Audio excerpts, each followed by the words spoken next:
आज की कहानी नरसिंहपुर जिला मुख्यालय से लगभग 50 किलोमीटर दूर पिपरिया लाट गांव की है। 22 अप्रैल 2020 लॉकडाउन का समय चल रहा था। पिपरिया में सहकारी समिति के माध्यम से किसानों के गेहूं की खरीदी चल रही थी। गांव के किसान हीरालाल को भी अपना गेहूं बेचने जाना था, तो वह अपने बड़े बेटे मोहन के आने का इंतजार कर रहा था। मोहन अपने दोस्त कुंजी यादव के साथ खेतों पर था। वह खेत पर गेहूं की मड़ाई का काम संभाल रहा था। बीती रात 9 बजे मोहन और कुंजी खाना खाकर खेतों पर गए थे, लेकिन सुबह 11 बजे के बाद भी जब मोहन घर नहीं आया तो हीरालाल ने अपने बेटे मोहन को फ़ोन किया, लेकिन उसने फ़ोन रिसीव नहीं किया। हीरालाल को लगा कि थ्रेशर की आवाज़ के कारण उसे फ़ोन की घंटी सुनाई नहीं दी होगी। यह सोचकर वह अपने छोटे बेटे को लेकर गेहूं बेचने चला गया। हीरालाल गेहूं बेचकर दोपहर के 2 बजे घर आया तो उसकी पत्नी ने बताया कि मोहन अभी तक खेत से नहीं लौटा है। हीरालाल को लगा कि थ्रेशर में कोई खराबी की वजह से मड़ाई पूरी नहीं हो पाई होगी, शायद इसलिए मोहन घर नहीं आया होगा। वह खाना खाकर खुद ही खेत पर गया। दूर से ही गेहूं और भूसे को देखकर हीरालाल खुश हो गया कि रात में फसल की मड़ाई हो गई है। लेकिन जब वह खेत पहुंचा तो वहां का मंजर देखकर उसके मुंह से चीख निकल गई। बिस्तर पर उसके बेटे मोहन और कुंजी यादव की खून से सनी हुई लाशें पड़ी हुई थी। तुरंत उसने यह खबर गांव के कोटवार को दी। कोटवार ने यह सूचना ज्योतेश्वर पुलिस चौकी को भिजवा दी। कुछ समय में पुलिस टीम घटनास्थल पर पहुंच गई। इस दोहरे हत्याकांड से पूरे गांव में हड़कंप मच गया था।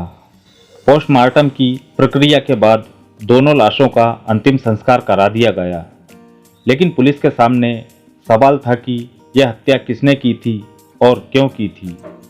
पुलिस ने मृतकों के परिवार वालों तथा गांव वालों से पूछताछ की, तब मामला अवैध संबंध के होने का सामने आया और इस हत्या का शक गांव के ही शिवराज उर्फ गुड्डा पर किया गया। जब पुलिस गुड्डा ठाकुर के घर गई तो पता चला कि वह फरार हो चुका था। पुलिस उसकी तलाश में जुटी रही। 23 अप्रैल की शाम मुखबिर की सूचना पर गुड्डा ठाकुर को ज्योतेश्वर मंदिर के पास से गिरफ्तार कर लिया गया। थाना गोटे गांव ले जाकर जब सख्ती से पूछताछ की गई तो उसने अपना गुनाह कबूल कर लिया और हत्या के पीछे की जो कहानी उसने पुलिस को बताई थी वह थी कि मोहन, कुंजी यादव और गुड्डा ठाकुर अच्छे दोस्त थे।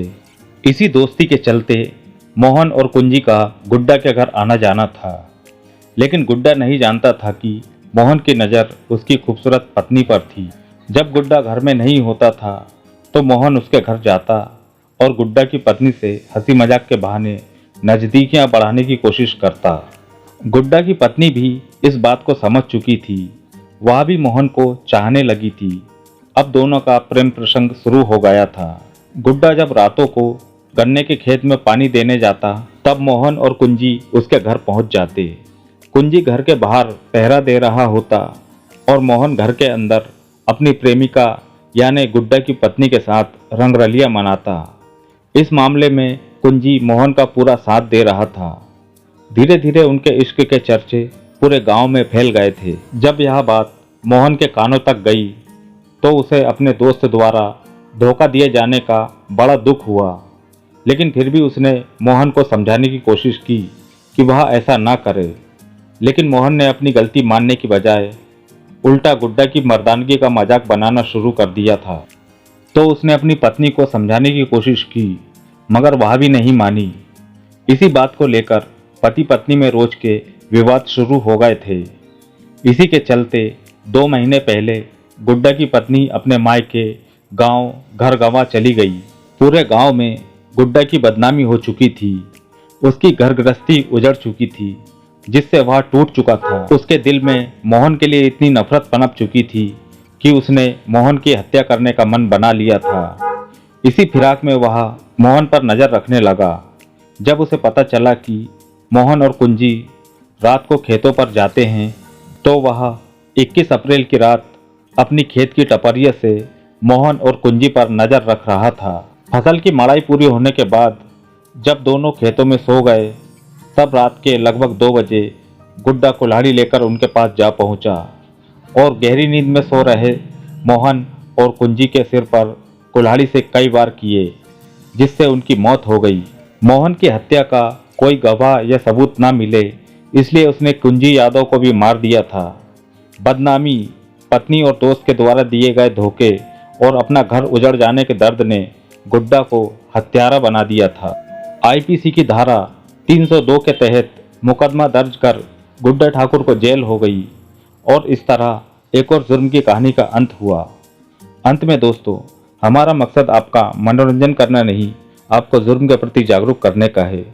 अगर आपको हमारा यह प्रयास पसंद है तो हमें लाइक और सब्सक्राइब करें और कमेंट में अपनी अमूल्य राय ज़रूर दें।